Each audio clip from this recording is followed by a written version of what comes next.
کہ میں اس کے اوپر کوئی کامنٹ کروں، اسپیشلی جب کہ میں خاتون نہیں ہوں.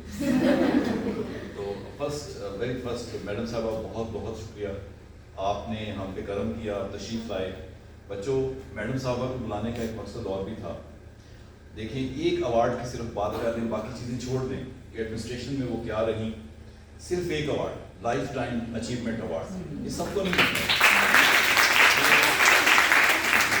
بہت بڑے سے انڈیویجول ہوتے ہیں جن کو یہ ملتا ہے.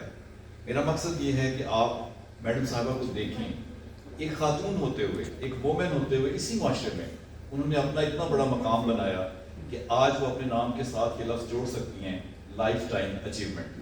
میرے جیسوں کی ابھی تک خواہش ہے کہ ہمیں بھی کوئی اس قابل سمجھ لے، لیکن اس کے لیے جو محنت، ہمت، استقامت اور جو ڈیوٹیفلنس چاہیے وہ میڈم صاحبہ جیسے چند لوگوں میں ہوتا ہے، اور وہ اس کو ڈیزرو کرتے ہیں.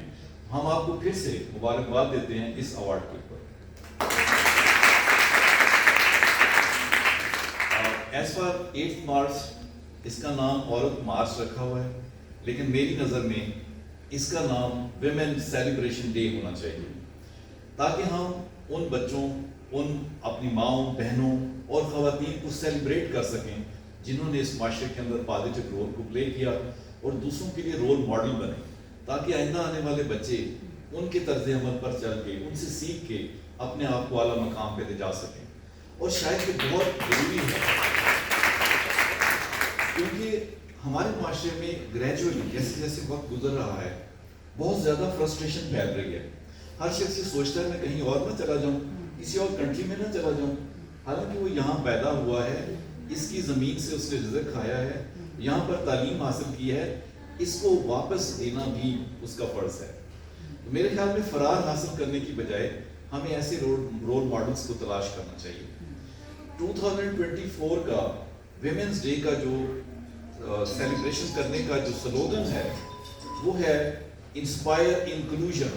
انسپائر انکلوژن کہ آپ اپنے ساتھ دوسروں کو شامل ہونے کے لیے انسپائر کریں.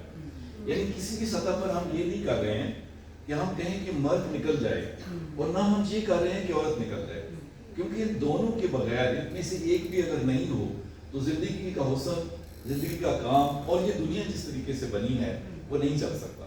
اس لیے ہمیں اس ڈے کو ریٹریٹ کرنا ہے اس بات کو کہ جیسے کہتے ہیں کہ مرد اور عورت دونوں ایک گاڑی کے پہیے ہیں، ٹرین کی 2 لائنیں ہیں وغیرہ وغیرہ، اگرچہ اس میں کھینچا تانی ہوتی رہتی ہے لیکن پھر بھی وہ اکٹھے چلیں تو وہی دنیا بن سکتی ہے. میرے خیال میں سب سے عظیم بات اس دن کے حوالے سے یہ ہونی چاہیے کہ ہم مرد سیکھ لیں کہ ہم نے اپنی عورت کو جس لیول پہ بھی ہمارے ساتھ ہے عزت دینی ہے ایز اے انسان، اور اسی طرح سے عورتوں کو ہماری کو سیکھ لینا چاہیے کہ انہوں نے بھی، ویسے وہ پہلے بھی دے رہی ہیں لیکن انہوں نے اس طرح سے عزت دینی ہے کہ اگلا آدمی عزت کو ریسیپروکیٹ کرنے پر مجبور ہو جائے. بلیو می، محبت کوئی کسی چیز کا نام نہیں ہے، نام ہے عزت کا. اگر میاں بیوی کو عزت دیتا ہے تو ڈیفینیٹلی وہ پراؤڈ بھی فیل کرتی ہے اور واپس عزت دینا بھی چاہتی ہے. اسی طرح سے اگر ہم اپنی ماؤں بہنوں کو عزت دیتے ہیں تو وہی واپس آتی ہے. تو بیسک بات یہ ہے کہ ہم عزت دینا سیکھیں. یہ بالکل بھی ایکسیپٹیبل بات نہیں ہے کہ عورت اپنے عورت کے روپ سے باہر نکلے اور مرد بننے کی کوشش کرے. اس سے صرف بگاڑ پیدا ہوگا. میں جب فیمنسٹ کی سٹڈیز کر رہا تھا تو میں نے ایک عجیب بات دیکھی کہ کچھ عورتوں نے 18ویں اور 19ویں صدی میں کلمے رکھ لی مردوں جیسے، اور کچھ نے تو مونچھیں رکھنے کی کوشش بھی کی، کچھ نے بال کٹوا لیے کہ ہم مرد لگیں. تو مرد لگ کے آپ مرد بن نہیں سکتے ہیں. جو آپ کو اللہ نے شان دی، جیسے میری پیاری میڈم صاحبہ نے کہا کہ ہمارے نبی صلی اللہ علیہ وسلم نے ہمیں جو سکھایا وہی فیمنزم ہے.